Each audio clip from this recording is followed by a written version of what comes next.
Lithium, one of the most precious non ferrous metal, जिसे हम white gold के नाम से भी जानते हैं।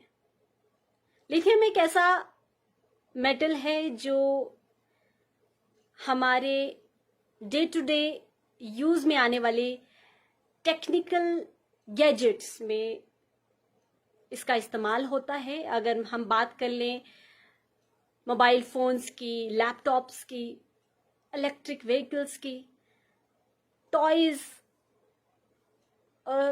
हर रिचार्जेबल और नॉन रिचार्जेबल बैटरीज की अगर बात कर लें तो लिथियम उन गैजेट्स में यूज होता है। जैसे पिछली सेंचुरीज में उन कंट्रीज को पावरफुल माना जाता था जिनके पास ऑयल अवेलेबल होता था, उसी तरह से 21st सेंचुरी में वो कंट्रीज पावरफुल मानी जाएंगी जिनके पास लिथियम के रिजर्व्स पाए जाएंगे। इससे पहले लिथियम रिजर्व्स चंद कंट्रीज में ही अवेलेबल थे, जैसे अर्जेंटीना, बोलिविया, चिली, ऑस्ट्रेलिया। अगर बात करें और लिथियम रिफाइनरीज की तो चाइना। पर अब हमारे लिए बहुत खुशकिस्मती की बात है कि उस लिस्ट में हमारा इंडिया का नाम भी इंक्लूडेड है, जहां पर अभी रिसेंटली फेब 2023 में जम्मू कश्मीर में लिथियम रिजर्व्स पाए गए हैं।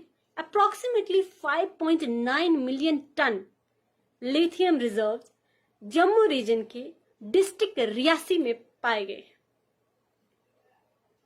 ये रिजर्व्स पोटेंशियल रखता है कि आने वाले 10 साल में हमारी कंट्री चाइना को पीछे छोड़ सकती है। लिथियम, जैसे मैंने पहले बताया, कि एक इंपॉर्टेंट मेटल है जो कि ऑलमोस्ट सभी गैजेट्स में यूज होता है। लिथियम रिजर्व्स का होना मतलब एक पावरफुल कंट्री का होना माना जाएगा। फिर भी हमने देखा कि अर्जेंटीना, उनके पास लिथियम रिजर्व्स थे, फिर भी उनकी इकोनॉमी हमेशा स्ट्रगल क्यों करती है। समझने वाली बात यहां पर यह है कि सिर्फ नेचुरल रिसोर्सेज का पाया जाना किसी कंट्रीज में, किसी स्टेट में ही इंपॉर्टेंट नहीं, बल्कि उन नेचुरल रिसोर्सेज को एक्सट्रैक्ट करने में एक्सपर्टीज होना भी इंपॉर्टेंट है, एक इंपॉर्टेंट रोल प्ले करता है। मैं अर्जेंटीना की बात कर रही थी, उनके पास लिथियम रिजर्व्स हैं, फिर भी उनकी इकोनॉमी स्ट्रगल कर रही है।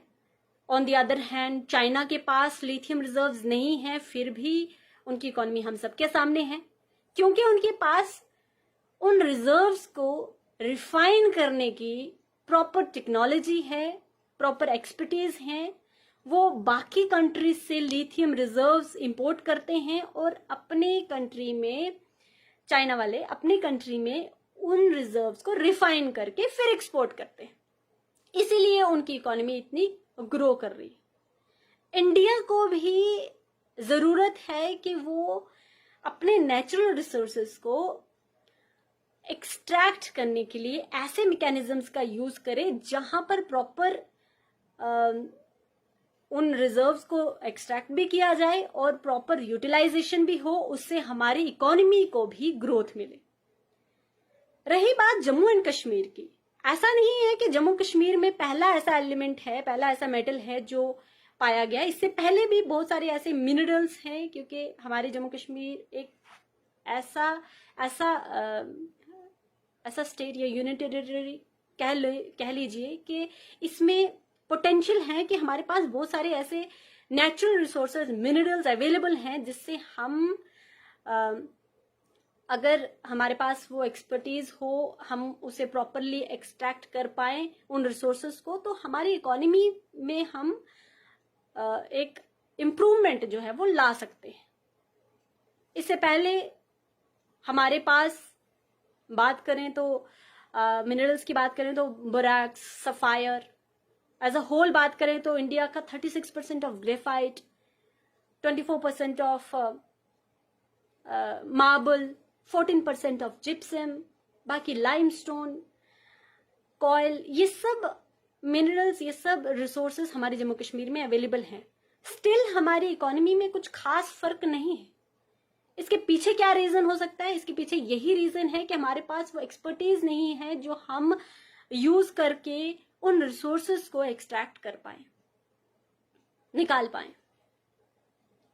इन सब चीजों पर फोकस करना, इन सब चीजों पर वर्क करने की जरूरत है, ताकि हम अभी लिथियम के रिजर्व्स को हम अच्छे से एक्सट्रैक्ट भी कर पाए और इससे हम अपनी जम्मू कश्मीर की इकोनॉमी को भी एक बूस्ट दे पाए और हमारे देश की इकोनॉमी को भी एक बूस्ट जो है वो मिल पाए।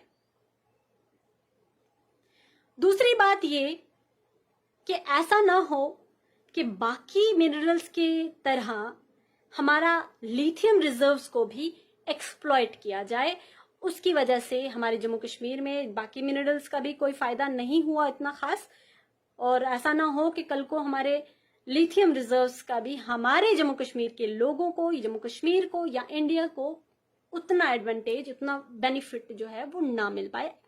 इसीलिए प्रॉपर मॉनिटरिंग की जरूरत, प्रॉपर मैकेनिज्म्स की जरूरत, एक्सपर्टीज की जरूरत यहां पर होगी। एक सवाल भी यहां पर उठकर सामने आता है कि व्हाट इफ के despite of having such a huge quantity इस रिजर्व की, हमारे जम्मू कश्मीर को इस रिजर्व से कोई भी फायदा ना हो। अगर ऐसा हो तो क्या हो? ये बात इसलिए सामने आ रही है क्योंकि हमने देखा कि बाकी स्टेट्स की तरह, एक एग्जाम्पल के तौर पर छत्तीसगढ़ की अगर मैं बात करूं, उनके पास they have a huge quantity of, उनके पास कोयला अवेलेबल है, कॉयल माइंस वहां पर उनके अपने हैं। स्टिल वहां पर एक ऐसी चीज हुई जो कि नहीं होनी चाहिए थी। वहां पर 2014 का एक एक्ट को वायलेट किया गया। उस एक्ट में क्लियरली मेंशन था कि जिस भी स्टेट का कोई भी रिजर्व्स अगर होंगे तो उस रिजर्व पर 74% जो हक है, राइट है, वो राज्य सरकार का होगा, स्टेट गवर्नमेंट का होगा, और रेस्ट 26% जो है वो सेंटर गवर्नमेंट का होगा, केंद्र सरकार का। पर वहां पर क्या हुआ, पूरा का पूरा कॉयल माइंस वो वहां पर प्राइवेट कंपनी को सेल कर दिए गए। अडानी कंपनी को वो कॉयल माइंस जो है वो बेच दिया गया। अब वहां के ही गवर्नमेंट, छत्तीसगढ़ की गवर्नमेंट, उन कॉयल को अडानी कंपनी से हायर रेट में परचेज करती है। तो ये ऐसा भी ना हो हमारे लिथियम के साथ कि इसे भी किसी प्राइवेट कंपनी को सेल कर दिया जाए और हमें हायर रेट पर उसको फिर अपने यूटिलाइजेशन के लिए लेना पड़े। सो इन सब चीजों का ख्याल रखा जाए ताकि हमारे जो नेचुरल रिसोर्सेज हैं उनको एक्सप्लॉइट कम किया जाए और उसको एक्सपैंड ज्यादा किया जाए। यहाँ पर अगर इकोनॉमी की ग्रोथ की बात आती है, अगर इकोनॉमी को बूस्ट करने की बात आती है, तो इन सब चीजों को मद्देनजर रख के ही ऐसे वे आउट निकालकर जिसमें किसी भी नेचुरल रिसोर्स का एक्सप्लॉयटेशन ना हो, उस पर हमारे लोगों को बेनिफिट मिल पाए, तो इन सब का ख्याल जो है वो रखना होगा। बाकी हम सभी के लिए बहुत ही बड़ी बात है कि हमारे इंडिया में भी अब ये लिथियम रिजर्व पाए जा रहे हैं। इस पर जो है वो पूरा काम, प्रॉपर तरीके से काम होना जरूरी है, और इससे आने वाले टाइम में हमारे जम्मू एंड कश्मीर की इकोनॉमी में कितना फर्क पड़ता है ये देखने वाली बात होगी। Thank you.